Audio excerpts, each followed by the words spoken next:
26 তারিখ একটা ধামাকা হইতেছে আর কি। হ্যামস্টার যারা ইউজ করে, যাদের মিলিয়ন মিলিয়ন কয়েন জমছে, তাদেরকে হ্যামস্টার অনেক টাকা পয়সা দিব।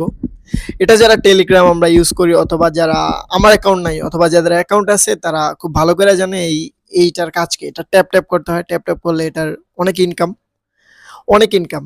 আর রিসেন্টলি আমি দেখলাম যে 1 মিলিয়ন না 10 মিলিয়নে কয় টাকা দিব, 2 টাকা না 3 টাকা, এই নিয়ে মাতামাতি। এটা নিয়ে আমি সঠিক জানি না, কিন্তু আজকের টপিক সস্তা শ্রম বা চিপ লেবার।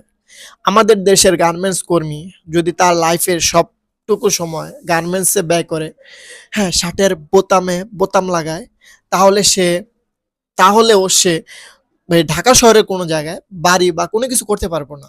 সে খাওয়া দাওয়া কোনো রকম বাইচা থাকবো। কিন্তু আমাদের দেশের কোনো কর্মী সেম সেম কাজটা যদি ইউরোপের কোনো দেশে